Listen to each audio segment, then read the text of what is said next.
नमस्कार, मी प्रतीक्षा, DNA मराठीमध्ये आपलं स्वागत। बुरहाणा नगरमध्ये एक अनोखा प्रकरण समोर आलं आहे, ज्यामध्ये कोर्टात वाद सुरू असताना अधिकाऱ्यांनी अतिक्रमण कारवाई केली आहे। विजय भगत यांच्या वडिलोपार्जित जागेवर देवीच्या भक्तांसाठी सांस्कृतिक भवन सुरू करण्यात आलं होतं। मात्र महसूल विभागाच्या एका अजब कायद्यामुळे ही जागा आता अतिक्रमण म्हणून ओळखली गेली आणि आता ती अतिक्रमण काढण्यासाठी सकाळी 7 वाजताच कारवाई सुरू केली। विशेष म्हणजे अतिक्रमण काढण्याची नोटीस ही अतिक्रमण काढल्यावर देण्यात आली, अशी माहिती ॲडव्होकेट विजय भगत यांनी पत्रकार परिषदेत दिली आहे।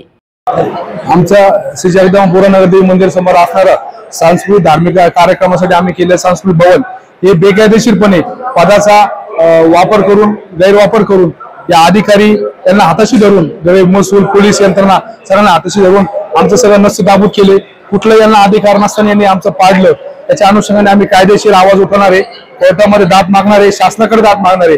नाही वेळ प्रसंगी उपोषणाला आमरण उपोषण सुद्धा आम्ही या ठिकाणी करणार आहे आणि आम्हाला कुठेतरी न्याय आम्ही पदरात पाडण्याचा या ठिकाणी नक्कीच प्रयत्न करणार। आणि याच्या मागे जे लोक आहेत, शिवाजी कर्डिले आणि सगळे महसूल यंत्रणा जी त्यांनी जे अधिकारी याच्यात सामील आहे, हे सगळ्यांची विरुद्ध आम्ही दिवाणी आणि फौजदारी कारवाई करणार आहे। या कारवाईच्या अनुषंगाने रिवाइज प्लॅन आमचा ऑलरेडी पेंडिंग होता। आम्हाला ही कारवाई करणार अशी कुठल्याही प्रकारची माहिती दिली नाही, कुठल्या आदेशाची प्रत आम्हाला कळवली नव्हती, कुठली नोटीस नाही। आपण आदेश पाहिला तर आदेशावर तारीख 18 तारीख आहे, म्हणजे परवाची। काल शिवजयंती सुट्टी होती आणि आज आम्हाला डिमोलिश केल्यानंतर 11:15 वाजता सगळं संपल्यानंतर हे महसूल कर्मचारी आम्हाला ते ऑर्डर आमच्याकडे घेऊन येतात। त्याच्या विरुद्ध आम्ही न्यायालयात दाद मागणार ना, शासन दरबारी पण याची आम्ही दाद मागणार। आम्हाला न्यायासाठी ज्या ज्या आम्हाला आमचे पुढे दरवाजे आहेत आम्ही सगळे ठोठवणार, सगळीकडे आम्ही दाद मागणार।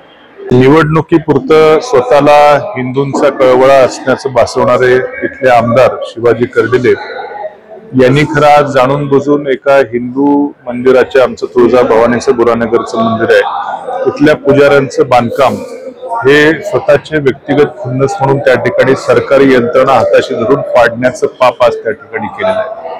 खरं नियमानुसार झालं असेल तर आमचं काय म्हणणं नाही, पण मात्र नोटीस बांधकाम पाडल्यानंतर जर का सर्कल त्या ठिकाणी नोटीस घेऊन येतोय, म्हणजे कुठल्याही प्रकारची पूर्वसूचना न देता असं जर का पाडापाडी त्या ठिकाणी चालू आहे, माझ्या माहितीप्रमाणे त्याचं रेग्युलराइज करण्याचं देखील म्हणजे चालू होतं, ते देखील प्रांतांकडे 2-3 वर्ष पडून आहे।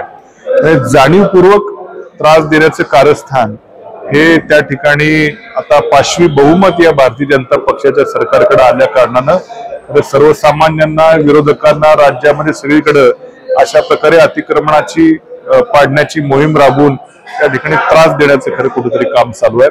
मी जी माहिती घेतली, आमचे सहकारी श्री भगत आहेत, तर या नोटीसमध्ये देखील उल्लेख होता की आधी तपास करावा, शहानिशा करावी, मात्र सकाळी 7 वाजता ड्युटीचं टायमिंग 10 वाजता चालू होतं, सकाळी 7 वाजता जर मोठा पोलीस फौजफाटा, महसूलचे अधिकारी, ग्राम विकास विभागाचे अधिकारी एवढे सगळे येऊन एवढी काय तत्परता होती की इतक्या प्रमाणामध्ये एवढा मोठा पोलीस बंदोबस्त सकाळी 7 वाजता येऊन त्या ठिकाणी पाडतात आणि कुठली पूर्वसूचना न देता, हा खरं भारतीय जनता पक्षाचा खरं या मदमस्त 5वी बहुमत जे आलेलं आहे याचा आता फायदा घेऊन आमचं कुणी वाकडं करू शकत नाही।